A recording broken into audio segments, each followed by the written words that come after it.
Bonjour, bienvenue sur jean-pierre-villette.com. Je vous propose un nouveau tutoriel sur EBP Gestion Commerciale Pro 2015 et EBP Gestion Commerciale Classique 2015 sur la création des familles fournisseurs et des fiches fournisseurs. Après avoir vu la création des familles clients et fiches clients prospects, l'étape suivante est bien la création des fournisseurs et après uniquement la création des articles. Au niveau du menu Achat, vous avez ici donc un dossier qui s'appelle Fournisseurs et nous allons donc créer dans un premier temps des familles fournisseurs. Alors, les familles fournisseurs, ça a plusieurs intérêts de créer des familles fournisseurs. Déjà pour les statistiques d'achat à la fin du mois, vous saurez de façon globale un petit peu comment est réparti votre budget achat en fonction de vos familles fournisseurs. Exemple d'un revendeur informatique qui a donc des fournisseurs comme peut-être Apple, HP, Asus, Toshiba par exemple. Eh bien ça pourrait être une famille fournisseur, mettons ordinateur ou informatique. Pareil après pour tout ce qui est imprimante.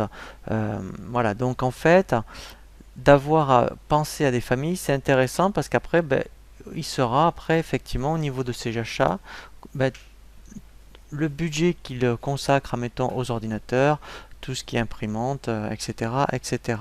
Donc c'est vraiment intéressant dans ce cas-là.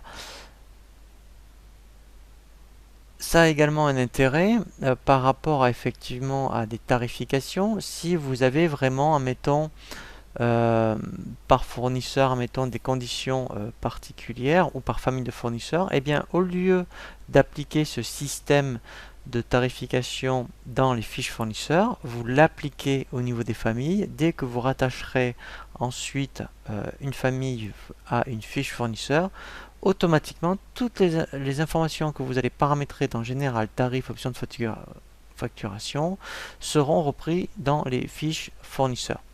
Donc là, admettons, ça pourrait être une famille ordinateur.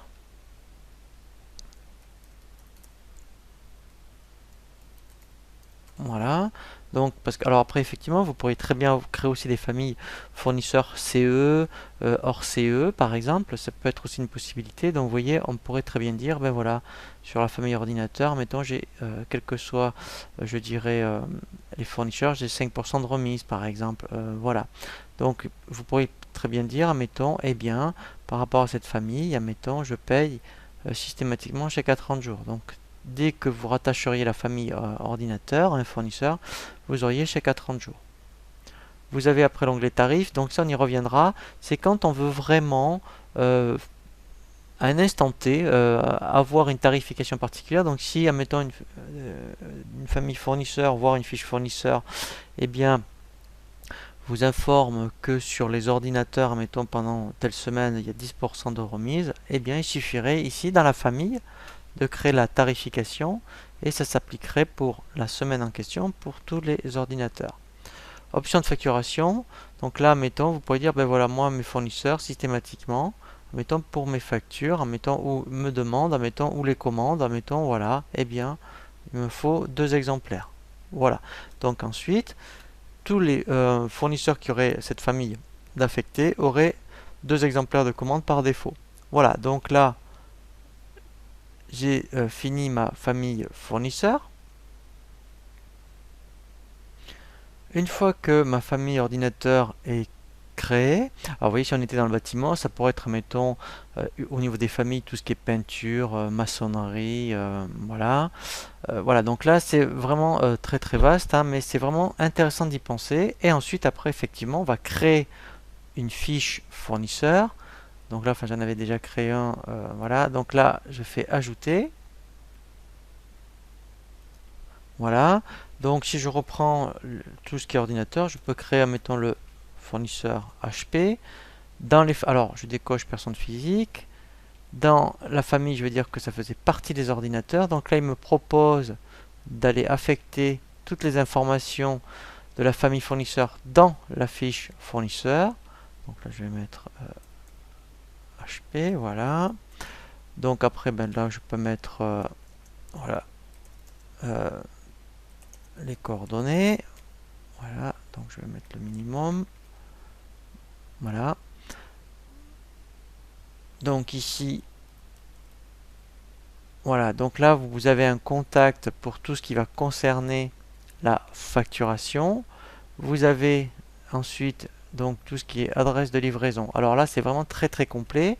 Si donc les adresses de livraison sont différentes, voilà, vous décochez et ensuite ici vous renseignez une adresse de livraison. Voilà. Donc vous avez aussi un contact pour les livraisons, mais après vous pouvez avoir aussi, vous pouvez créer ici autant d'adresses que vous voulez, qui peuvent être soit des adresses de facturation ou des adresses de livraison. Quand on fait ajouter, vous voyez, on peut rajouter autant, je dirais, donc soit de, voilà, vous voyez, de livraison que de facturation. Donc là, je vais l'enlever, voilà. Voilà. Ensuite, effectivement, vous pouvez créer au niveau du fournisseur autant de contacts que vous souhaitez. Donc, quand on fait ajouter, voilà, eh bien, en fait, on va ouvrir une fiche contact, voilà. Donc,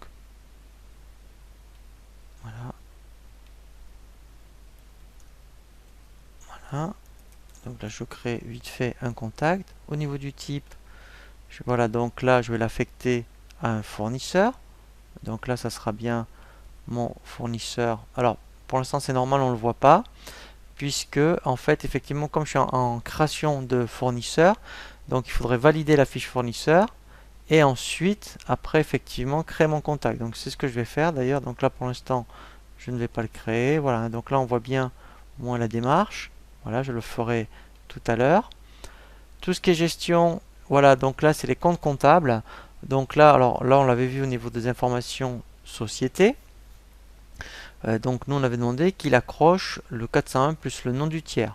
Voilà, donc pour les effets à payer pareil, hein, donc si vous payez par traite éventuellement, quand on fait les transferts des écritures, il est capable comptablement de passer les écritures avec effet à payer. Ensuite on verra justement, donc là, si on avait mis des pourcentages de remise au niveau des familles, on les aurait ici. Voilà.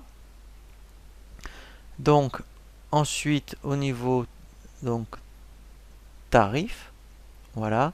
Donc là, ça reprend la même information que dans les familles. Donc on verra un tutoriel sur tout ce qui est tarification. Donc si ce fournisseur mettait en place sur, mettons, une série d'articles d'ordinateur, une promotion par exemple, eh bien ici on pourrait créer vraiment la promotion. Voilà. Donc divers, là en fait, vous voyez, il reprend bien le mode de règlement qu'on a mis dans les familles. Ici, après, vous pourriez très bien indiquer effectivement le numéro de TVA intracommunautaire. Voilà. Vous pourriez même, ça c'est tout nouveau, ajouter une mention particulière ici et elle s'imprimerait automatiquement sur les documents d'achat. Voilà. Si vous payez par traite ou par prélèvement, par virement, ici vous pouvez ajouter justement les coordonnées bancaires. Voilà. Et lui, alors par contre uniquement en version pro, il est capable de générer les fichiers de virement. Voilà.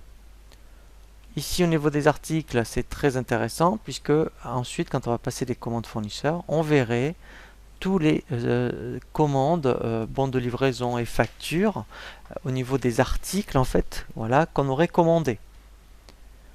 Les références de l'article, donc ça c'est très intéressant. On peut après effectivement rajouter donc les articles que l'on commande chez ce fournisseur avec la référence propre au fournisseur. Comme ça, quand vous passez des commandes, eh bien, vous pourrez très bien indiquer la référence du fournisseur. Comme ça, au moins, ben, pour gérer les commandes après le fournisseur, c'est plus facile pour lui. Donc, on le verra quand on aura créé des articles. Voilà. Et là, tout ce qui est option de facturation, vous voyez, donc il a bien repris, admettons, pour les commandes. On pourrait dire, ben voilà, on a deux exemplaires et on pourrait même choisir, admettons, un modèle de bon de commande. Voilà. Donc ça, ce sont toutes les options que l'on a vues au niveau des onglets. Ensuite, au niveau des options proposées. Donc là, pour l'instant, elles sont grisées. Pourquoi? Parce que, alors, on n'a pas déjà enregistré. Oui, alors je vais faire enregistrer. Voilà.